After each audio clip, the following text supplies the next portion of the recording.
Okay.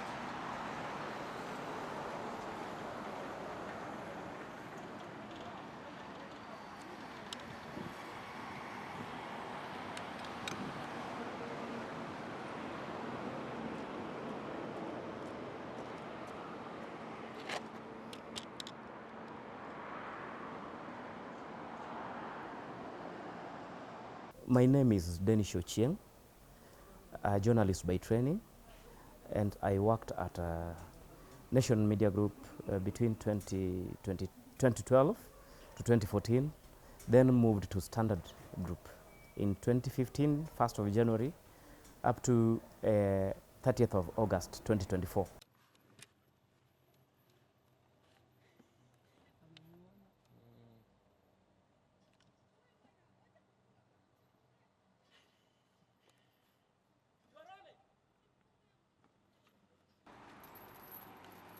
Why are you here? I'm here to demand for my dues. We were declared redundant in 2024, and this Standard Media Group made a promise that they are going to settle our dues upon clearance.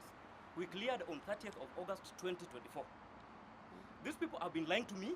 The CEO, Mr. Chacha, who has been my friend and we've been communicating all through, has not been picking my calls, not replying to my text messages, nor WhatsApp text messages. And then the HR, very incompetent. She is also another one, not replying to text, not replying to anything, nor calls. Now, what am I supposed to do? 2 years down the line, I worked for this company for 10 years. They have not paid me my dues and arrears.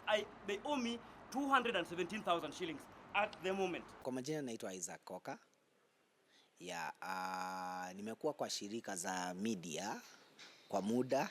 Nimefanya kazi na shirika kadhaa za media until the last one ilikuwa Standard Media Group, ambapo nilikuwa nimefanya huko kitambo, but that was kitu 2013 mpaka 2017 hapo, na nikatoka. So wakati nilirudi tena nilikuwa nimerudi tu kwa kampuni ambayo nilikuwa nimefanya hapo awali.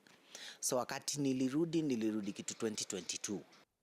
Standard Group was downsizing the number of staff, and to me it wasn't a genuine cause, because people who were agitating for change in payment, mostly the people who went. I was one of them, where when staff were, I used to be very radical even in the groups where we were with the bosses, and I used to speak the truth. When the salary delays were there, I used to speak it up when everybody else feared talking.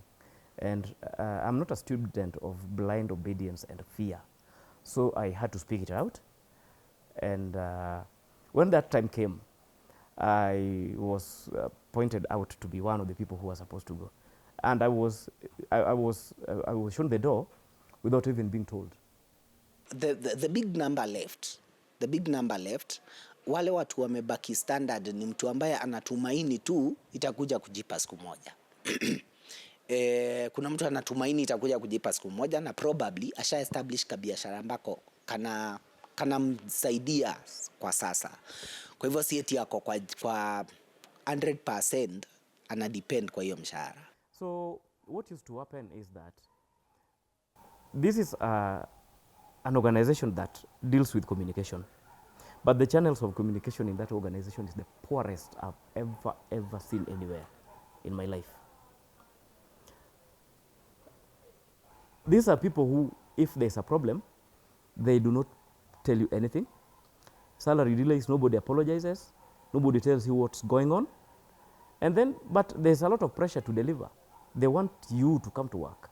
They don't mind how you are coming to work, whether you've eaten or not, whether you have fare to work or not, because the situation in which they brought us, nobody could even afford to buy a bicycle to ride to work in case you don't have fare. So they introduced something gradually on how they were supposed to be paying us. So first of all, they were paying us halves, and then completing the other half before another month elapses, and then it started missing, the other half started missing, the other end of the month half is missing, so it started piling up. So when you go to the second month, they pay you half of the last month. When you go to the third month, they pay you half of the first month. Because they deducted money from my payslip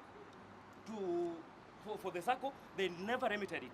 So it's not the SACCO having it, because when I go to the SACCO tells me that they've not been given money. So it's the standard that owes me money. So they owe me a total of 23 or 217,000. If you talk about non-remittance of statutory deductions, I went to NSSF. The last time NSSF was remitted, this, remember, this is something deducted from my pay, was April of 2022. That's money deducted from my pay that they're taking to save for me somewhere. Was never remitted. Okay, nikiongea kwa upande wangu, kuna wakati fulani mimi nilifuatilia nikiwa kule, bado sikuwa nimetoka. So nilikuwa nimepata mtoto wangu mdogo na nikafuatilia kama NHIF imelipwa. Hiyo wakati hatukuwa tumebadilisha tukaenda SHA. So nilipofuatilia nilipata malipo yangu hayakuwa yamelipwa. Yeah. So wakati raise the complaint, HR alinisaidia. In case a proof is needed, I can provide the proof. That HR waliweza kunisaidia nikaweza kulipa ile deni.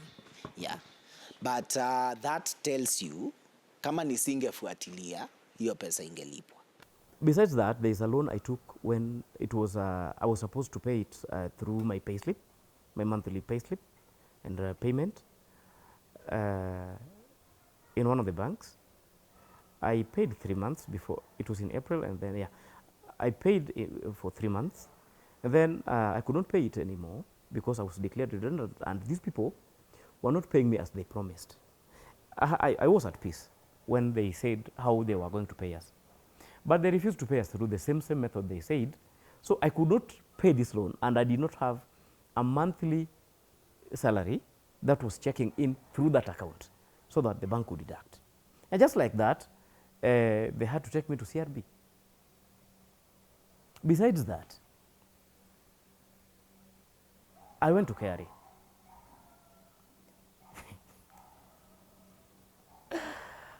This was last year when I got a job with an NGO, and they needed me to have a tax compliance certificate. When I went to KRA, I got speechless when I was told that almost over 200,000 has not been remitted to them.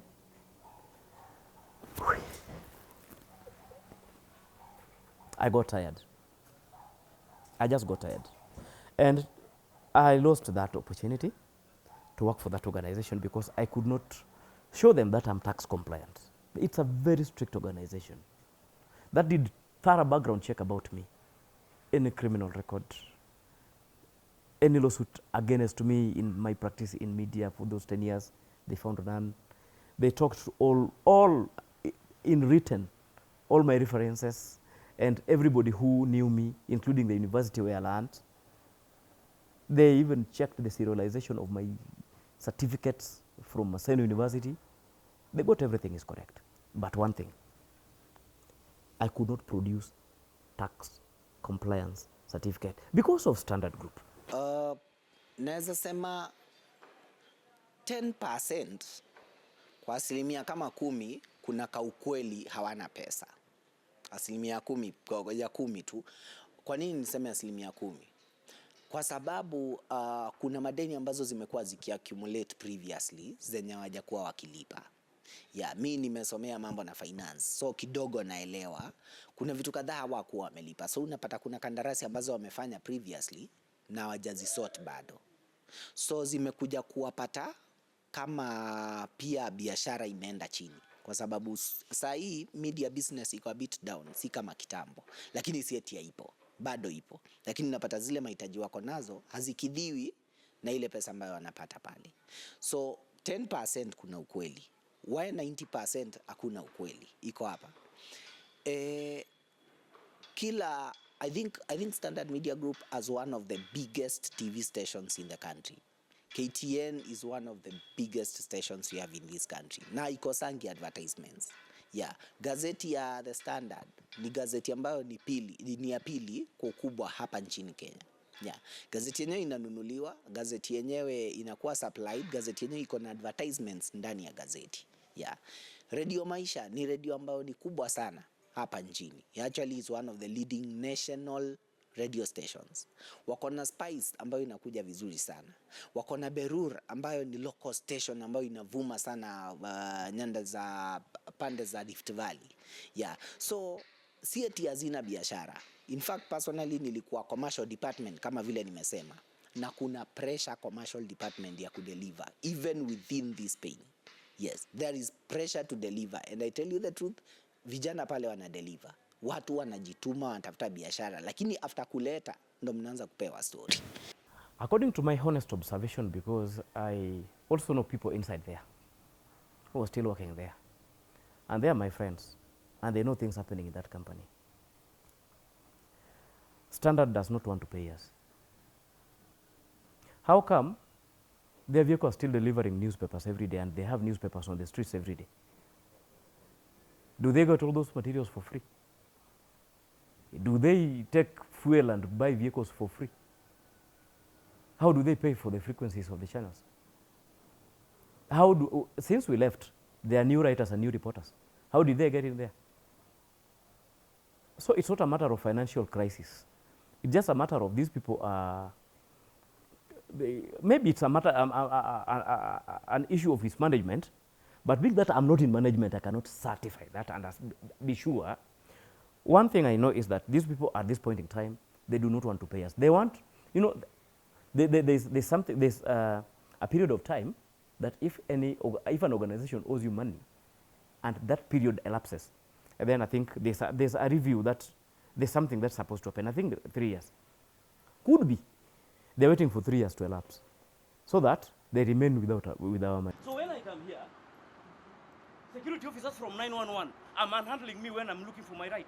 I've tried negotiating with this company for 2 years.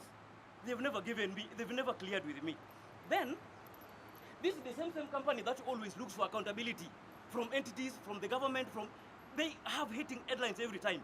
When themselves, they're not able to be credible enough, they know they're not able to pay people they owe their money. People are filing lawsuits, and personally I've participated in 2 demonstrations outside the gate of Standard Group. Now, former Standard Group employees staged protests at the company headquarters on Mombasa Road to compel the media house to honour their redundancy and severance pay commitment several months after over 300 workers were retrenched.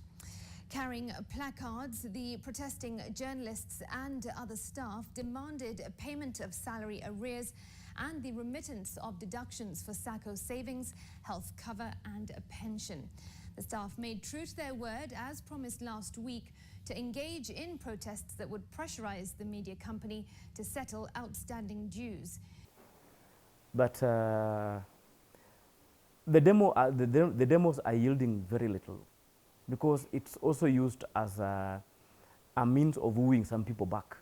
Last time, the people who demonstrated, people who led the demonstration, one of them was absorbed back. She's now working there. And so and then within our ranks are also traitors. If you plan something, the organization get it earlier before you even execute it. Like when we were going for demos first, they formed a parallel group to go and meet at Panari Hotel. On the day and the time we were supposed to, they called some people